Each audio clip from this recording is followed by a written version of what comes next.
Today we are looking at the Using Office Equipment unit, so that's unit S220, which is one of the SQA units for vocational awards. The summary of this unit, so the description for it is that it is for people who use a range of office equipment such as photocopiers, faxes, binders, laminators, printers or PCs, applying the necessary standards of health and safety and operating practice while using them. This unit is at SEQF level 5 and there's 4 credit values. That means 40 hours it should take to learn these skills, perform them to a competent standard and take part in the assessments for the unit. If you're unsure about what would constitute or what would be an acceptable type of office equipment for this unit, discuss that with your assessor. Obviously things such as staplers and manual hole punches probably wouldn't be useful enough for this unit, but sort of substantial office equipment, certainly the ones that are listed there, it would be an excellent example of what you could write for your statement. So when you're producing evidence for this unit, think of the business processes which you do where you use a variety of office equipment or you use a number of office equipment to complete that activity. We'll go through the unit, we'll go through the standards and the framework, see what the units are, and that should help guide and give you some inspiration, but always relate this stuff to a process that you are doing in the workplace. Important point to make here is that this unit can be done on PCs, so that's often one that's overlooked.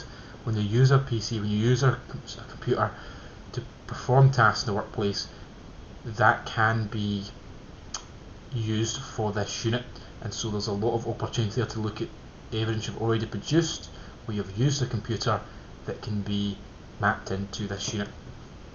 So let's get started.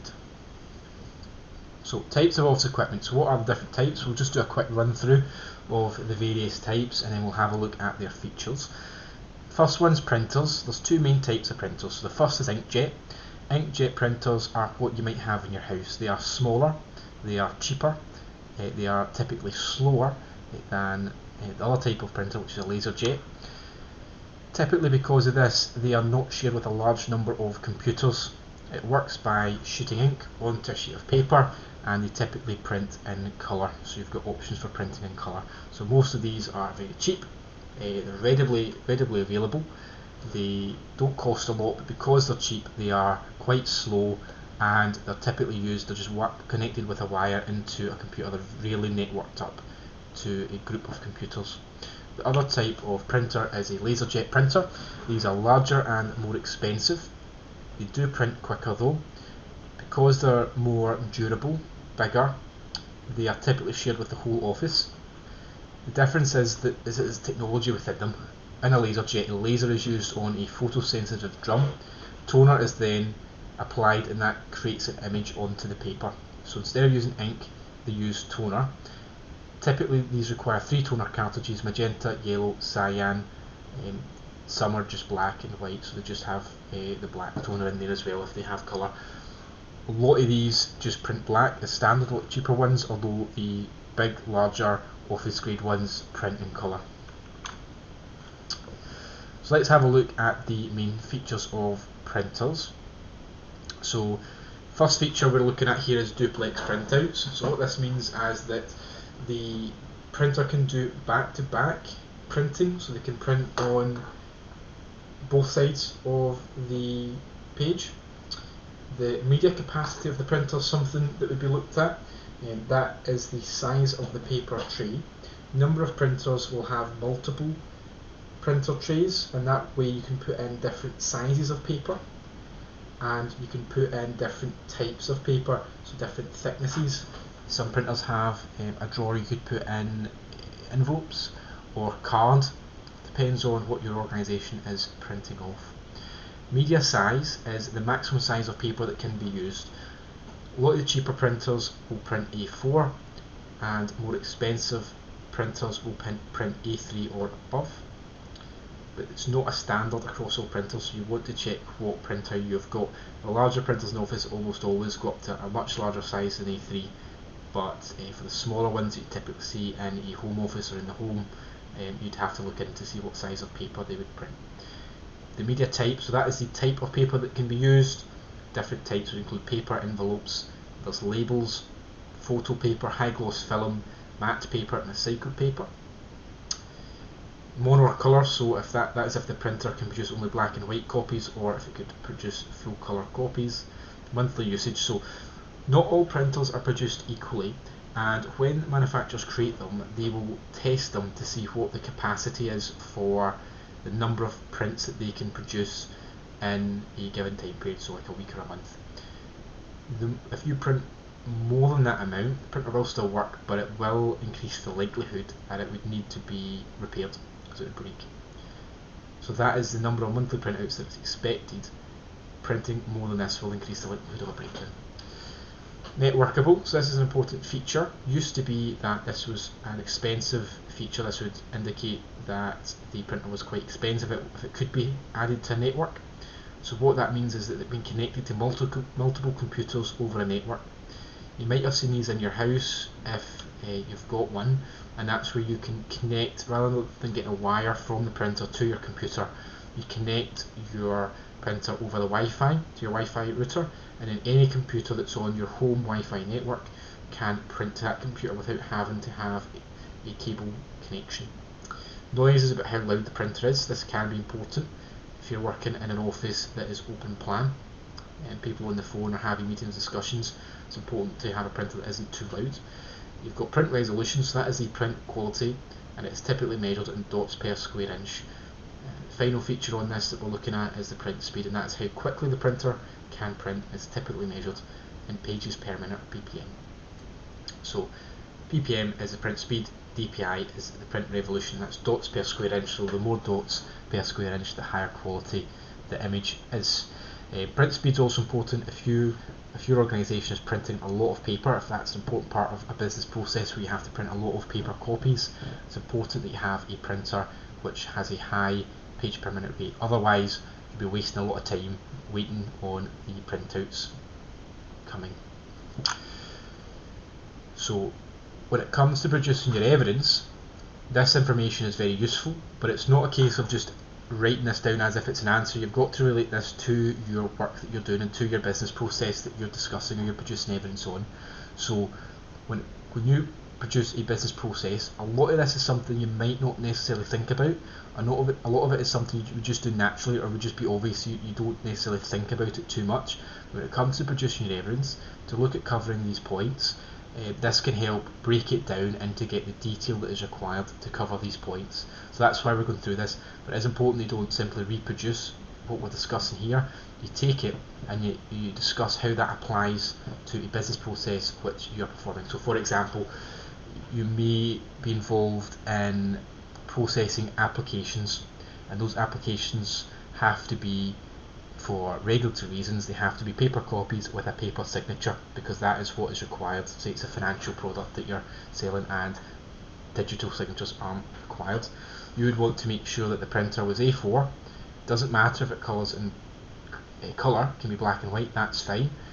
You want it networked up because there's a number of people in your office that would use it, and you'd also require it to print in a high page per minute rate because you're printing a lot of these documents, and your monthly usage should be high rate, so it should be an enterprise, a business grade machine, not a home office type machine. It should be an expensive, durable office machine that doesn't necessarily have to print in any paper larger than A4, doesn't necessarily have to print in colour, but does have to have high page per minute, high dots per minute as well for the quality of it. So that's you taking that information and applying it to a workplace situation, and when you're producing evidence for this, it's important to do that rather than just talk about it as a theory. So let's look at scanners as a mixed type of office equipment. There's two different ones. So the bit on the top is an automatic document feeder, so that is where you set a number of loose pages. At the top of it you press the scan button and the printer automatically feeds in each individual sheet of paper and it scans it as it goes through. You've got the other type where you lift the lid, you place the one page, close the lid and press the scan button and scan it that way. So the features of scanners. So automatic document feeder, just mentioned it there, allows multiple pages to be scanned at the same time. Duplexing allows scanning on both sides of the document. It's quite rare that the type of scanner where you have to lift the lid and put the document in can scan on both sides. A lot of the time the scanning on both sides of duplexing is to do with the automatic document feeder, but not all printers, particularly smaller home office type printer scanners, have this feature. Some of them only scan on the one side, so that's always worth looking at if you are looking to purchase or you're looking to select a printer. You wouldn't, if you needed to have double sided scanning and you're scanning a lot of documents, you would not pick a printer that one doesn't have a document feeder and two can't scan both sides, so it can't duplex. You've got networking, so this means that it can be connected to a computer network, so the scans that you do can be sent to any computer that is connected on the network, rather than having to have a wire connected to the computer which you're looking to receive these scans on. Preview is the preview area provides a scan of the document or the size of the image you have selected. Scan area is the size of the document to be scanned, so for example the paper size, so A3 or A4. Scan resolution is the quality of the scan. This is typically measured in dots per square inch or pixels per inch. And scan settings is the options available when scanning. There can be various settings depending on the machine and the model. Scan speed is about how quickly the machine scans, and it's typically measured in pages per minute. Again, business level machines that would require someone to scan a lot of documents would be a much higher rate than a cheaper machine you'd find in a home office. Photocopiers. Photocopiers are a combination of printers and scanners essentially. There's not going to be much here I'm going to mention. It's going to be different from anything we'll discuss for the individual printer and the scanner. A photocopier is simply the machine combined together. The office grade ones look like this. They have a number of drawers there for different sizes of paper to go into, automatic document feeder up the top. They actually have 2 or 3 different places where paper can come out of the machine, so 2 different trays where paper can actually come out of the machine. So they are very multi-purpose and they're very durable. High copying speed. Some of them have a finishing unit, which means that when you print you can select options to collate pages and automatically punch or staple them depending on what's required. And sometimes they can have an image rotation so they can change between portrait and landscape quickly on them. Franken machine. So Franken machine falls under mailroom equipment. So this is something that you might use. So have a look at Franken machines. So this is what they look like. They are used for placing postage onto either packages or envelopes. They are cheaper than paying for stamps if you're producing a large number of, packages or envelopes. They can be very useful. They can save a lot of money. So how they work? You'd get your the one on the left there is a smaller, cheaper model. It's really just useful for envelopes. You'd place the envelope on the top there, and that is a scale, so that would be able to measure the weight of the postage. On the entry system, on the keypad, you'd select the postage type, it's first class, second class recorded, and you'd then pass the envelope through the feeder that's in the middle, and that would then apply and print the postage onto the envelope. They also, some of the models have optional features for adding on advertisements onto the envelope as well. On the middle there, it's a more expensive model. This would be useful for if you're printing a larger number of stamps, postage onto envelopes and packages. You can see there that it has a area for collecting envelopes once they've been produced, so you can produce them in larger bundles. You can put them through the same postage and same weight. You can just keep passing them through till your pile's finished. And you can see there that on the top left of the machine, if I just use the mouse here to indicate this little strip, what that's used for, see packages that are too thick to go through the feeder, what you do is you weigh it, select the postage type, and then you put a little adhesive strip of paper in there. It'll print the postage onto it, and then you take the back off it and you stick it to the package that you're going to post. That way obviously the package is going to fit through the feeder. You've got the last one there, that's more of a commercial machine for much larger groups of postage that's going to be sent. So features, talked about most of these already. You've got the feeder, this determines the size or thickness of the envelopes which can be franked. The hopper holds the mail prior to processing. Meter, those are basically the buttons where you can select the postage price. Sealer seals envelopes with water spray, that's on the more advanced machines.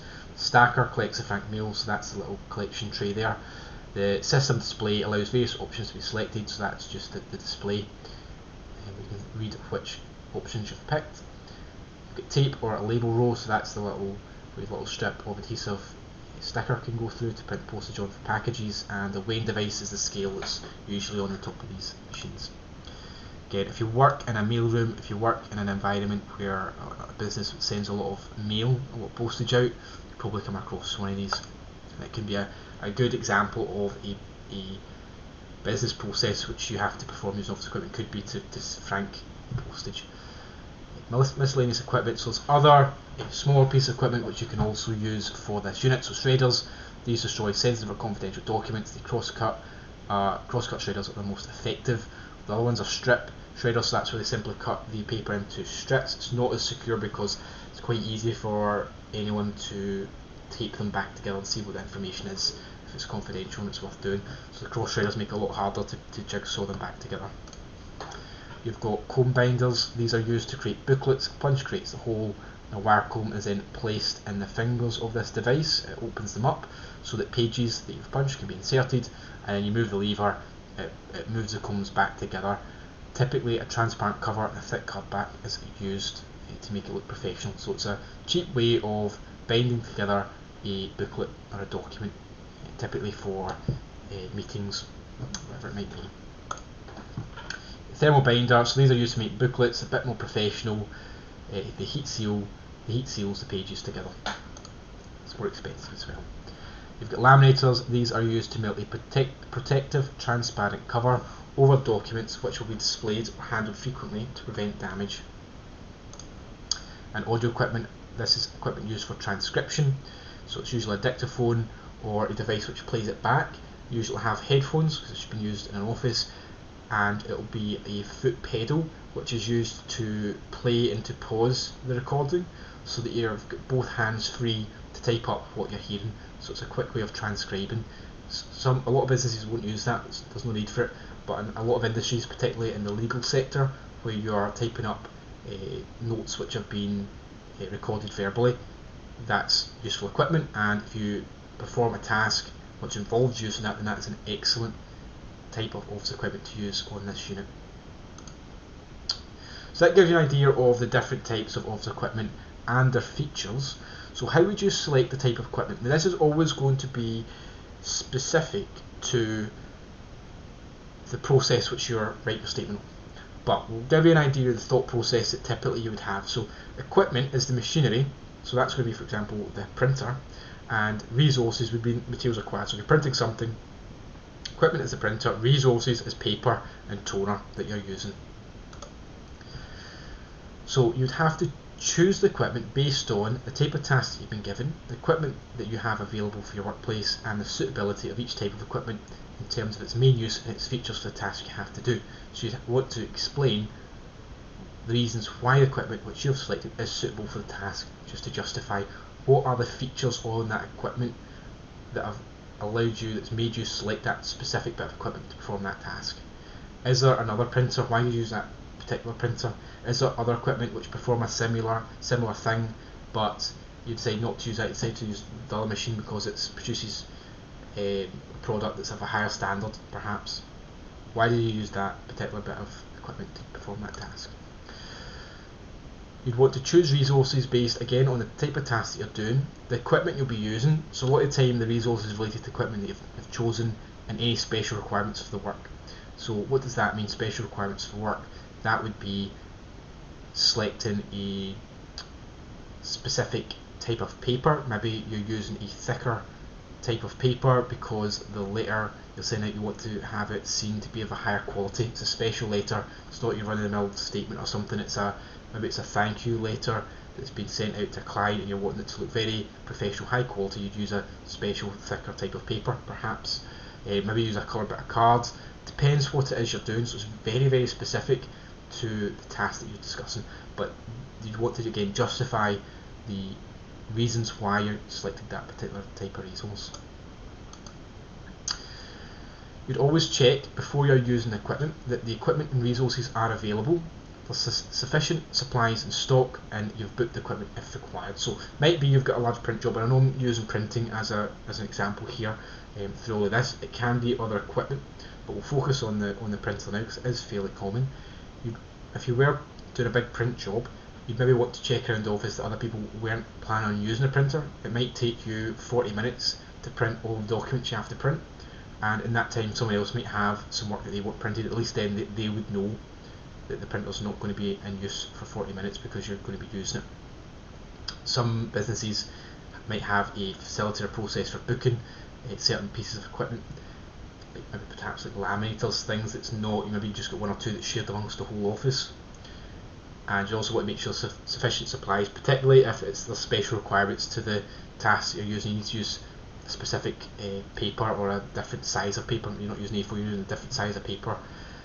For example, you want to make sure that those supplies are in stock within your organisation. If they're not, you'd want to get them ordered. These are all important, especially if you're going to agree a deadline and you're going to stick and achieve that deadline. These things are very important for that. So, manufacturer's instructions. What are the manufacturer's instructions? So, all equipment have manufacturer's instructions. It's important to follow these when you're using them. There are certain dangers in ignoring these instructions, so that can include that the job takes twice as long, it could ruin the job, and it may do something hazardous or dangerous. It could also damage the equipment and require the organisation to replace it.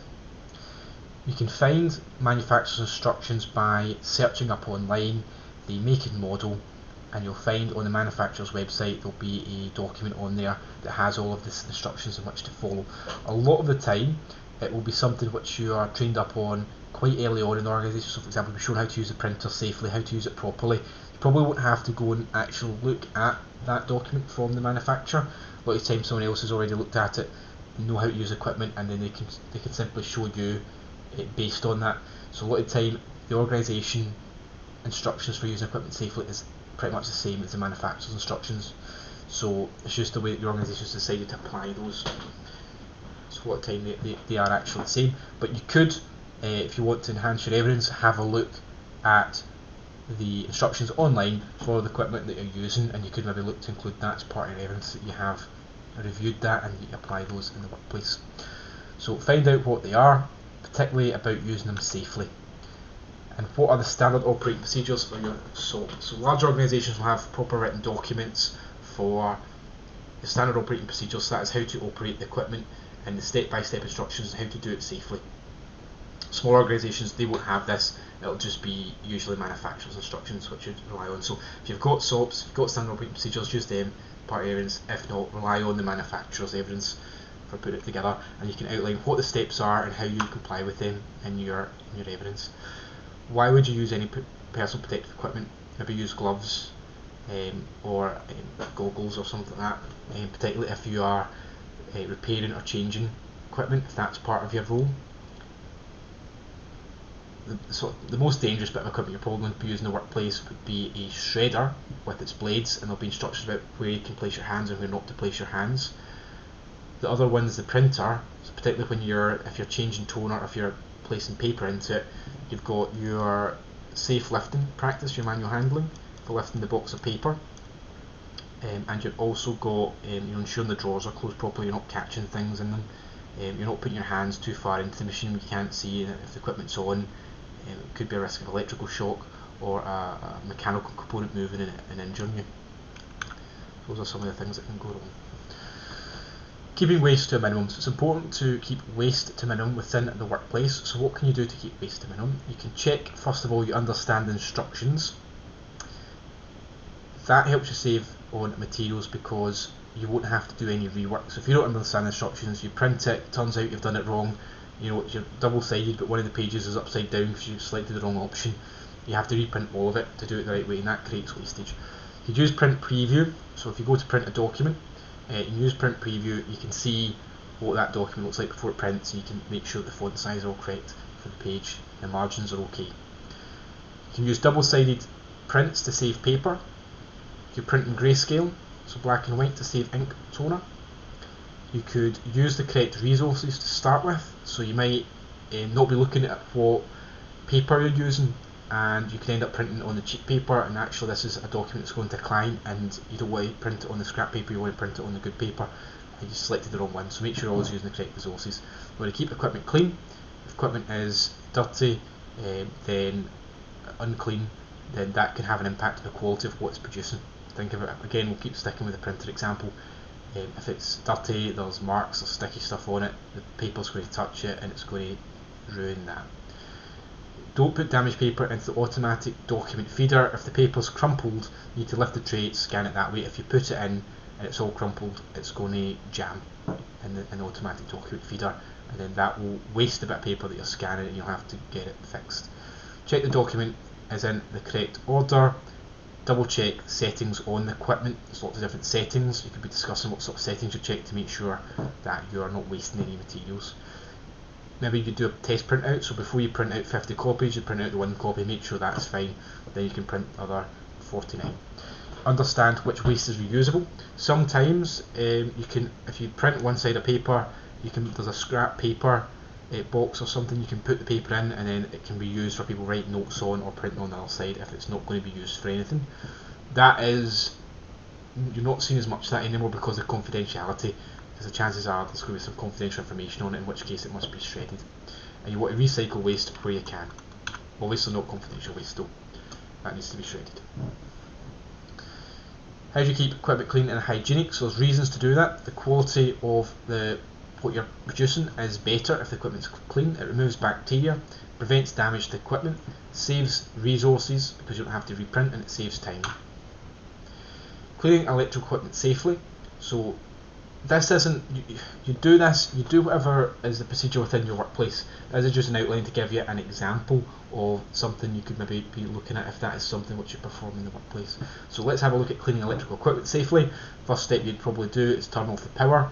You'd wipe for dust, you'd check the air vents, you'd use the correct materials, you'd use the correct protective equipment if you have to use gloves or goggles, and you wouldn't try to clean any of the inside areas because there's a risk of electrical shock or mechanical components injuring you. But you'd only do that if you've been trained properly on it and you knew the procedures and you're wearing the correct personal protective equipment. So that is an example. But you're going to want to be using an example which you've actually performed in the workplace, where you keep equipment clean and hygienic, and what you've done to wipe it down, to clean it, to make sure that it is safe to use, the equipment's not going to be damaged, and any resources isn't going to be wasted. Equipment and resource faults. So you'll find when you're using office equipment there are a number of common faults. Now these are going to be specific to the different types of office equipment that you're using. So think about a time where you have used some office equipment and there has been an issue or a fault. So we'll have a look at a few different examples which might be relevant. First is paper jams. So this is going to be caused for many different reasons. It requires opening up the printer and removing the paper, and it can be complicated in office photocopiers because there's a lot of different components and there's different panels you need to remove to get to certain areas, so that can be quite complicated, and it can be quite a nuisance if you're trying to print something. It can take a bit of time to get that sorted.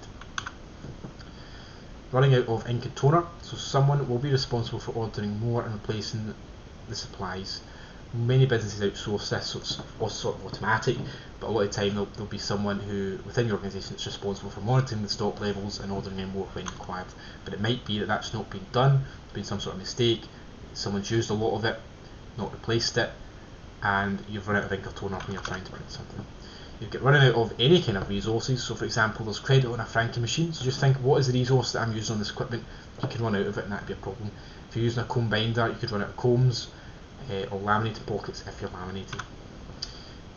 There's communication or network problems. So for any equipment that's connected to a network or to Wi-Fi, there can be problems from time to time which come up with this, which will affect the equipment. You could have memory problems, so that's when storage on the device runs out.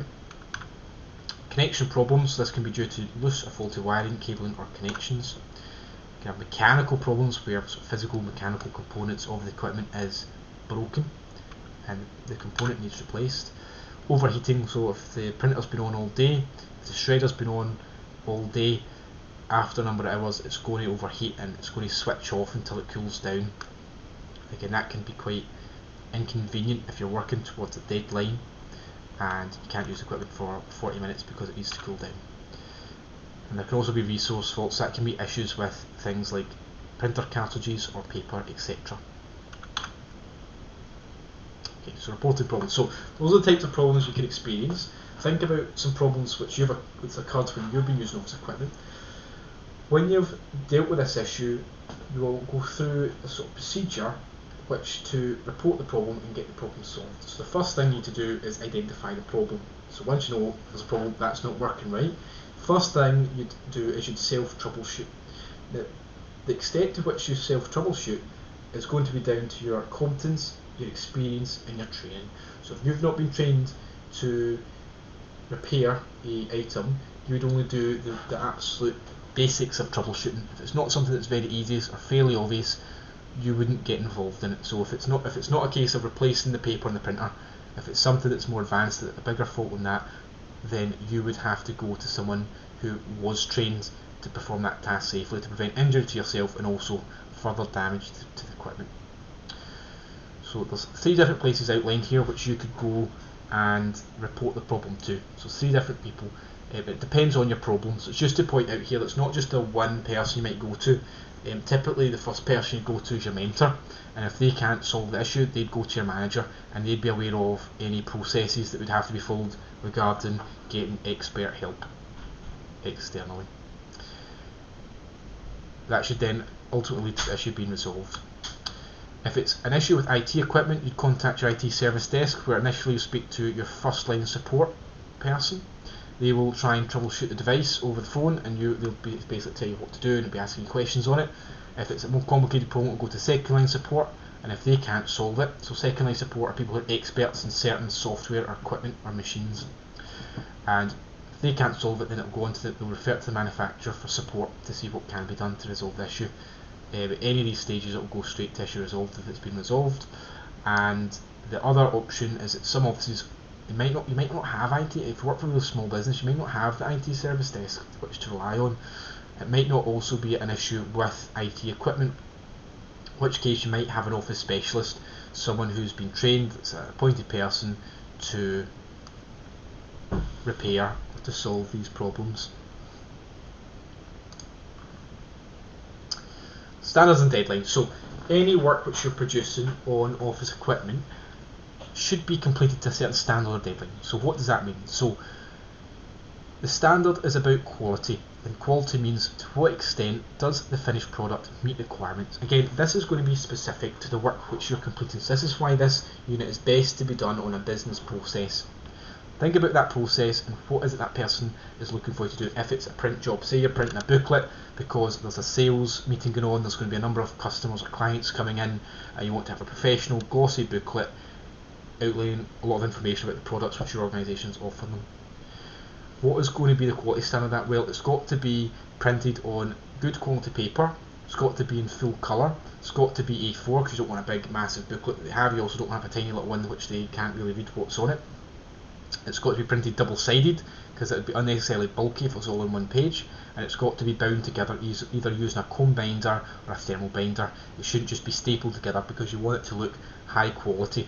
Okay, and this will be outlined to you when whoever it is that's issuing you with this task to do, they'll outline what they want from it, and that is the quality, that is the standard which you've got to achieve. And the quality is what extent does that finished product meet requirements.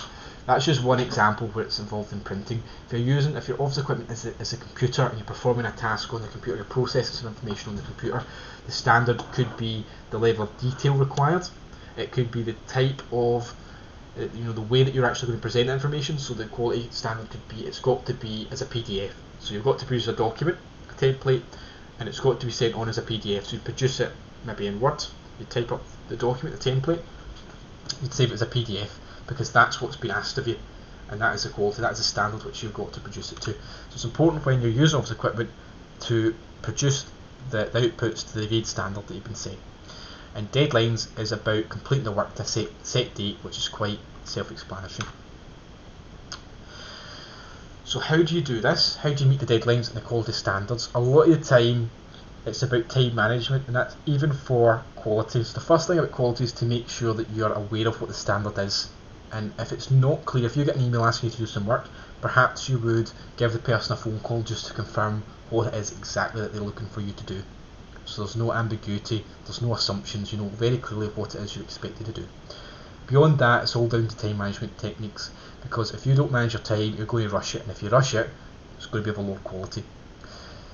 And when it comes to deadlines, time management is how you meet deadlines. So let's look at that. So the first thing is smart targets. So you need to have a specific, measurable, achievable, realistic, and time-bound target.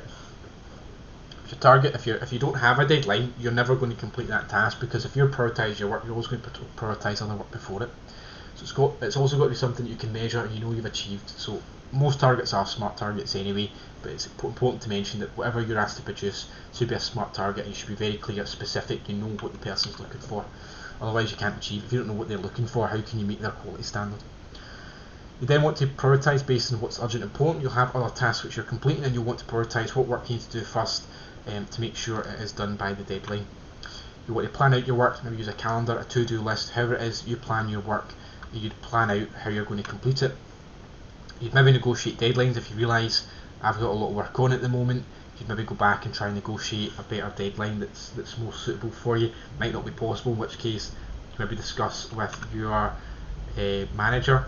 You maybe seek help. You maybe try and delegate tasks to other people. So that would be how you would look to achieve some ideas on how you'd maybe achieve quality standards and deadlines. But again, it's got to be specific to task which you have been performing. Leaving equipment ready for the next user. So it's important that when you're finished using your office equipment, that it's ready for the next person. You can't just leave it lying. So if it's a laminate that's kept in the cupboard, you have to put the laminate back in the cupboard once you're finished using it, once it's cooled down. If it's a printer and you filled it with paper, you want to be putting the box away. You want to be putting all the strappings that you've cut off. If it's a box of paper, you've taken out a ream of paper, you've taken the wrapper off, you want to tidy all that stuff away, put it back. You don't want to leave loads of printing or documents you've scanned in the printer. Shredder, you'd empty, if it's part of it, if it's a small shredder, you might want to empty the shredded paper into the bin or into the recycling bin or wherever it goes. You would want to leave it full so that the next person comes, they can't get their work done because they have to waste time cleaning up stuff that you've done. So keep all your equipment nearby or where it's meant to be. Complete each part of the job before you start the next one. Don't do lots of half-finished jobs. Never leave the print job in the printer, and that's especially important for confidentiality reasons, because anyone could walk past, pick it up and read what it is. It might be something that's confidential.